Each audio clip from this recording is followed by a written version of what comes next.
Thanks to you guys, the poll has decided we should make a character analysis on Kokushibo. I had a lot of comments on the yoriichi video telling me I didn't mention Kokushibo's view on yoriichi, but honestly that deserves a video of its own anyway. If you want more character breakdowns like this, be sure to like and subscribe, and comment who you guys want next. With that out of the way, let's delve into the Aura Man himself.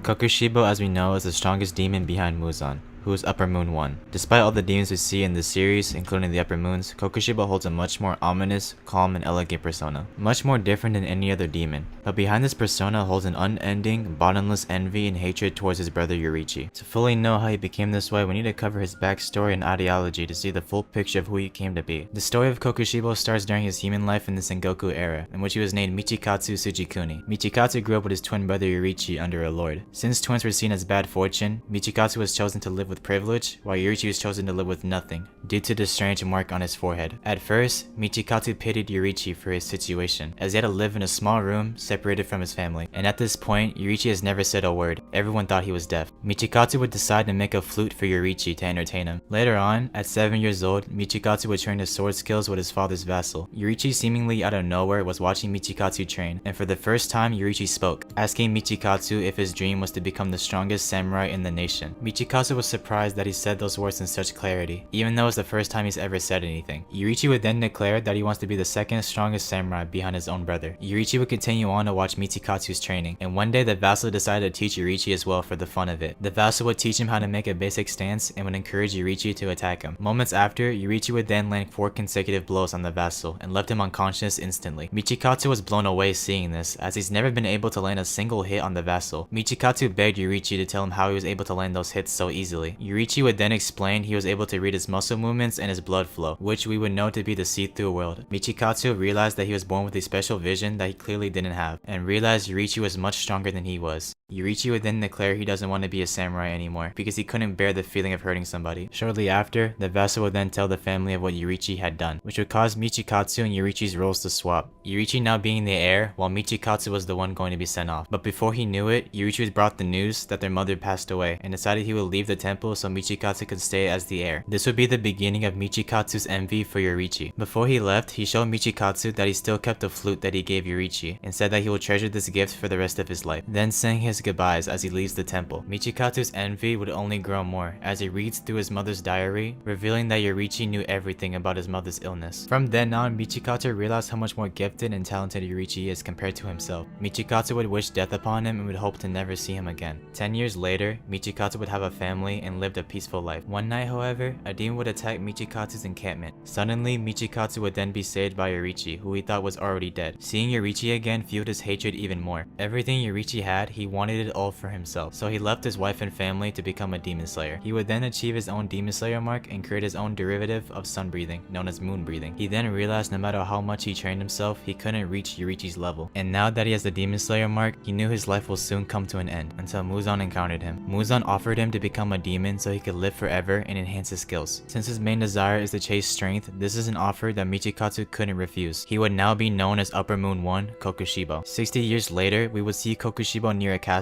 during a blood moon. Kokushibo would then unexpectedly see his brother Yoriichi again, in his old age, despite having the mark. Kokushibo asks how he is still alive. Yoriichi doesn't respond. Instead, he cries for his brother. Despite Yoriichi's old age, he was still able to outdo him like he always has, even as a demon. Kokushibo, now more angry than ever, is interrupted by Yoriichi's swift movement that would have killed him if not for Yoriichi passing away. Kokushibo, blinded by rage, sliced up Yoriichi's standing corpse. During this, he saw the flute he gave his little brother when they were kids. It's here Kokushibo finally expresses his inner emotions for his little brother, as half of him cries due to love and the other half due to hate. This is expressed as 3 eyes are crying and the other 3 are not.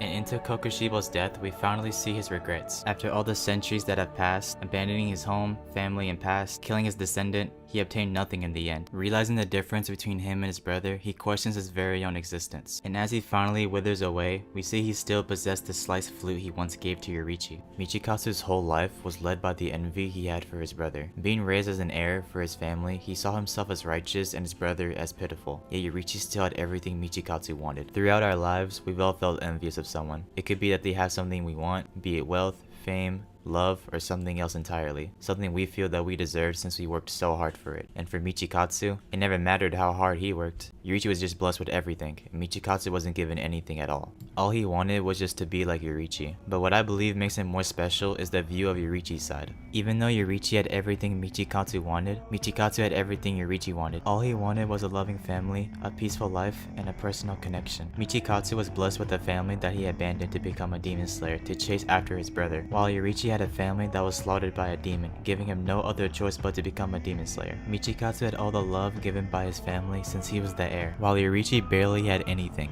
Yoriichi being blessed with all this power made him feel disconnected from everybody else. All he wanted was to live peacefully and have a family, something Michikatsu was blessed with instead of Yoriichi. Both brothers were graced with what each of them wanted, and were cursed with what they had to deal with. Since Yoriichi was so strong, he had no choice but to become a demon slayer. He never asked to be given this power, but having the mark made him exiled from his family, and the see-through world made him feel alienated from everyone else, since no one saw what he was seeing. For Michikatsu, since he was born as the heir, he believed he deserved everything, and seeing his younger brother accomplish everything he set out for, it filled him with envy, so much so that he became a demon to eat others to become stronger, and would see himself become the monster that he sees when he dies. Yoriichi and Michikatsu were polar opposites in birth, but mirrors in death. Thank you guys for watching until the end. If you enjoyed the content, which you clearly did, since you're here, why not like and subscribe to the channel? It really supports us on our road to 10k subscribers. We're going to be making another analysis on a certain person from a manga some of you guys may know, that isn't talked about or appreciated. We want to put him out there and make him acknowledged. And as always, see you next time.